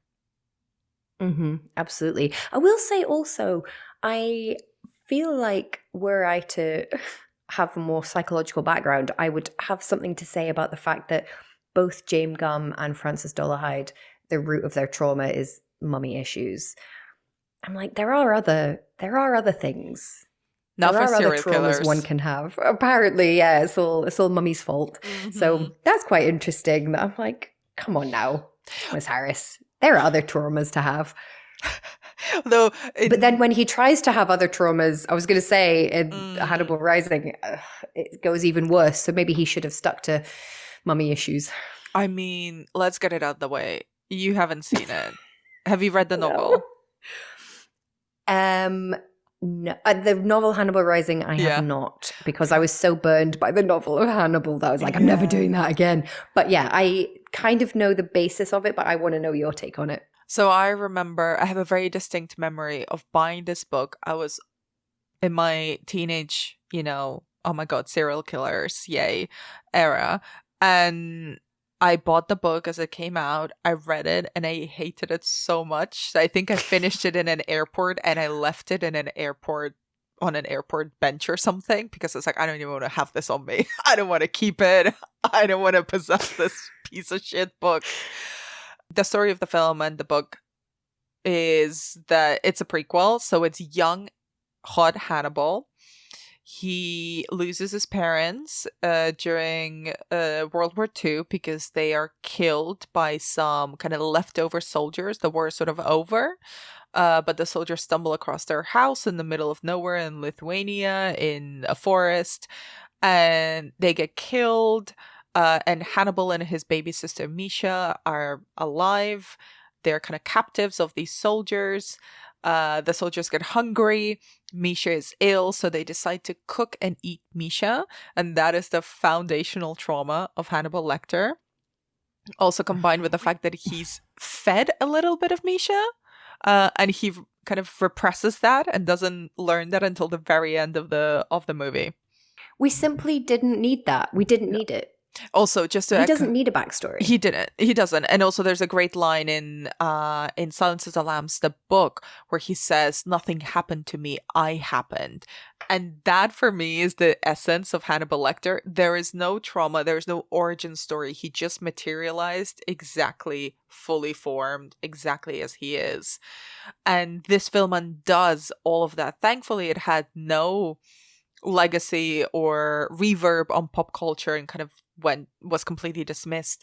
It stars Gaspard Ulliel, was a young French actor who tragically passed away a few years ago in a skiing accident, who was a beautiful, beautiful young man and has this sort of rabid, almost feral kind of beauty. But most of what he does during the film is just kind of bare his teeth like a little dog all the time. Oh no. And the whole point is that it has this sort of like psychosexual relationship with his hot Japanese aunt, very weird, and then goes hunting the soldiers who killed his parents and his sister one by one, which is just not something I think Hannibal Lecter would do, even if he was, kind of a slightly feral young man. It's completely out of character. I cannot believe this is actually canon. I refuse. No, I think here's the problem, in my opinion. Right, psychopaths like Hannibal Lecter make excellent side characters. Mm-hmm. So novels in particular, because novels are about internality. Films can be, but not so much. But novels, it's all about internality. Psychopaths, as I understand it, don't have internality. So you can't have, it's so difficult to have a novel from the perspective of a psychopath. You can have something like American Psycho because it's supposed to be a parody. You can have these things because the fact that they respond these way, that's the entire purpose of it. There's not a traumatic past. There's not a little start point, a little inciting incident that you can hang the explanation on and say, well, that's why. That's the entire point. So I think to try and give a psychopath internality, it's just not going to work in the same way. And that's why Hannibal is so good when he's a side character. Mm-hmm. But he should never be the protagonist. It just doesn't work when he's the protagonist. So that moves us neatly onto the direct sequel, Hannibal from 2001, directed by Sir Ridley Scott. Tell me your thoughts about Hannibal. I hated this film. I really hated it. Mm-hmm. I hated how unsubtle it was. And after Silence of the Lambs, which is so balanced and so restrained, I was just screaming at how unsubtle this film was. Like at the beginning of the story, the film starts with Clarice, now played by Julianne Moore, saving a baby. Like, come on. Like, we've all read Save the Cat, right? We know that the way we get a character, we get the audience to like a character is that we have them save a cat, like do something like that. But it's just so bashing you over the head. Like it almost felt to me like this, because I did read the book years ago when it came out and I hated it then. I feel like Thomas Harris wrote this book out of spite and rage. I can't speak for him. I don't know him. I'll never meet him. But I think he was like, oh, you like Hannibal? Well, here's some Hannibal. Because it just feels so unsubtle and so unartful. And so Barney, who is the kind of prison guard who we met in Silence of the Lambs, who's kind of one of the very sympathetic characters. Actually, we should have mentioned him because he's another character that actually seems to respect Clarice and actually treats her as a professional, doesn't belittle her, flirt with her, anything like that. He reappears in this and he saves a pigeon for some reason. Like, this is not returned to in the story. There's no relevance. He doesn't have any connection to birds. There's just a moment where he like sees an injured pigeon and saves it. And I'm like, this film is treating me like I'm an idiot. It's saying it practically has the good characters have white hats on and the bad characters have black hats on. It's like, look, she saved a baby, he saved a pigeon, they're the goodies. And I'm just like, oh, come on. Like, it's so unsubtle. So again, for example, Silence of the Lambs shows, so there's a moment where Chilton is trying to say to her how dangerous Hannibal is, how dangerous Dr. Lecter is. And he says to her, he did this to a nurse and all he says is they managed to save one of her eyes. And he shows her a photo, but we do not see the photo. It's all left to our imagination. But no, in Hannibal, the film, we have Clarice watching a video of it happening, which didn't appear to exist before. Like the level of unsubtlety is so rude to me. It's actually rude how much this film thinks that we are stupid. Like, if Hannibal Lecter was real, he would murder this film for how rude it is. I couldn't agree with you more in the sense of how hilariously unsubtle it is. That kind of makes me love it.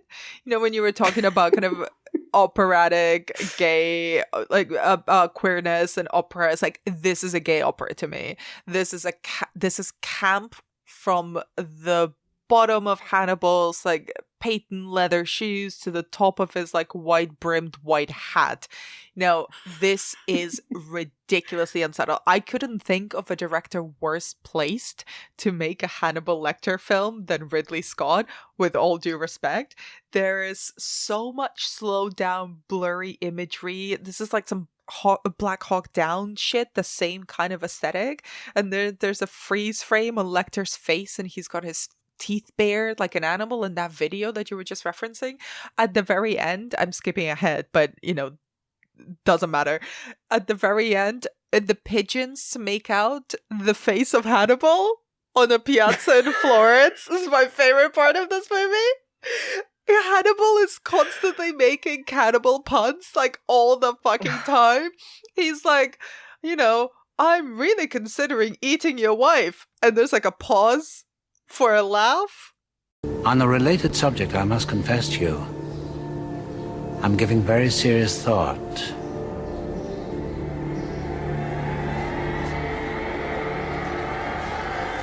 to eating your wife. Yeah, I mean, he practically winks at the camera. He really does. And like Mason Verger, who's played by Gary Oldman, who, as we know, as an actor, really loves masks and makeup, and he gets to wear a big old prosthetic here. And at one point, Mason is like, does he want to fuck her, kill her, eat her, or what? And you know what? I think that's what Ridley thinks. I think Mason is the director surrogate in this case, because he's like, I don't get what this thing is, what's happening, and someone needs to explain it to me in plain English. Do you know what I will say? The one tiny bit of restraint that was shown is that there is a scene in the book where Mason eats the tears of an orphan. Oh yeah. Well, and why? I'm amazed that Ridley Scott did not include that scene, because it seems very in keeping with the tone. A man with no face who eats orphans' tears and feeds people to pigs. He did show some restraint there. Well, there's also, they've excised the whole character of Margot, who, you know, when we do our bit about the books versus the movies, we might bring her up, but also there's a whole subplot where Margot sodomizes Mason with a cattle prod to have a baby with her girlfriend. Also, she's a bodybuilder. Yeah, I'm actually going to take back what I said earlier about how the key... the key is to have more LGBT characters, I take it back, because when we try that, it's so much worse. It's so much worse. When Thomas Harris, bless him, tries that, it's so much worse. But also, I have to say, the best parts of this film are obviously the brain feeding scene with Ray Liotta. That's actually a good scene. I will give it that. Scene. I do like that scene. Also, it's a very small touch, but Anthony Hopkins really knows how to like saute something in a way that's like really subtle, but also kind of hot, you know, where he's like doing the little shaky with the pan. And it's a stainless steel pan, which is the good kind of pan that chefs use. It's not that kind of non-stick bullshit. He's like, no, I'm going to saute some garlic, some rosemary. I'm going to braise the brains in butter. Going to take a tiny piece, feed it to Ray Liotta. I would eat that. That looked great. It does sound tasty. And I liked him with his little plain meal at the end, his little picnic. I cannot get over that. I rewatched that scene just to remind myself of what he does. This man, this is why I think this is pure camp. It's the most operatic of the Hannibal films. He makes himself a Tupperware with a little bit of brain and some deliciousness around it. It's from Dean and DeLuca, except the brain, that's homemade. And he has this, he's traveling in regular kind of class. He's not going first class, I guess, not to draw attention to himself. And he feeds a bit of brain to a child that approaches him on the plane, saying, "My mother always told me to always try new things." Yeah. I mean, the only restraint shown there is that he doesn't do like a big, like sitcom-esque shrug, like, hey, like that would have, I feel like that was implied. Oh. Yeah, there's no subtlety. Oh, but no, the film actually does that, because then you get the whole screen turns to black and it just ends on Hannibal's eye. Oh, God, I must have blocked that out. Such a stupid movie. I love it so much. I must have repressed that scene. I don't remember that. Oh, God. Do you have any thoughts on Julianne Moore as Clarice Starling? I really like her, but she does not work in this role. And she plays it so oddly. And I don't know if this is down to the script or the direction or choices that Julianne Moore made. Don't know why I said her name so oddly there. I don't know why it is this way. But she plays Clarice so kind of cold and angry and like bored almost. It's so strange the way that she plays it. And again, I don't know what that comes down to, but if I didn't know that she was meant to be Clarice Starling, I would not have made a connection to the character in Silence of the Lambs. And I think it's a shame, because there was, in a narrative sense, there was something really interesting there of like, she ends that on a high almost, you know, she's graduated, she's the star, she's caught this thing. But then the system, like you said, the system is bullshit and the system protects itself. So I think to have her be, you know, 10, I think it's meant to be 10 years on, isn't it? 10 years on from that actually her career hasn't panned out the way that she wanted. That could potentially have been really interesting, but this film does not allow us to have that. It's too busy having a slow-mo car chase or having somebody save a pigeon rather than actually do character work. And I think you're right. I think the problem is that the director doesn't understand the characters, doesn't understand the appeal that the characters have for one another. And it's just very big and noisy and unsubtle. So I don't think her performance is great, but I think she has been great in other things. So I think it's a very difficult performance to follow, and I think she perhaps wasn't given the material, or just she maybe made bad choices. I don't know. I don't think it's a very good performance. And before we wrap up, I just want to end on the best singer from Hannibal, the film. Bowels in or bowels out? I'm sorry, I feel like I'm annoying you. Because I mean, this film practically movie. It practically has a laugh track. It really does. I don't think there's a serious way of talking about this film. It is so profoundly, if it was directed by anyone other than Ridley Scott, I would say it's self-aware. But because he's the most humorless director out there, I don't think it's aware of it at all.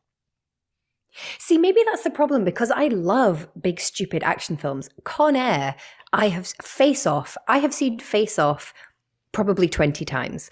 I love Face Off. It is so big. It is so stupid. See, if I could have watched Hannibal in that same mindset, maybe I would have loved it. But you're right. He's trying to be serious, but it's too silly. It's too silly. If it had just been super, super camped up and like Face Off had been like consciously ridiculous, maybe it would have worked. But it's kind of trying to have it both ways, and neither way works. So, Kirsty, before we wrap up our conversation on Hannibal Lecter and the Silence of the Lambs, is there anything else about any of the cinematic interpretations of the character that you wanted to say?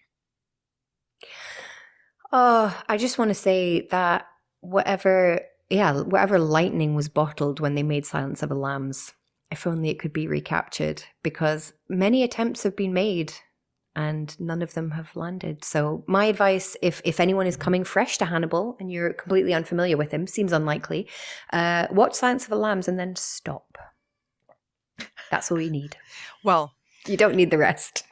No, unless, you enjoy a little bit of operatic bullshit, and then in which case, have a glass of wine or 3 and watch Hannibal and eat some brains. Yeah, okay, let's do that. Yeah. We'll be back to discuss the TV series Hannibal in the next episode. But in the meantime, Kirsty, thank you so much for your time, for your smarts, for your insight. This has been an absolute joy. Thank you. What a thrill. That was such a peak of my life. I really loved it.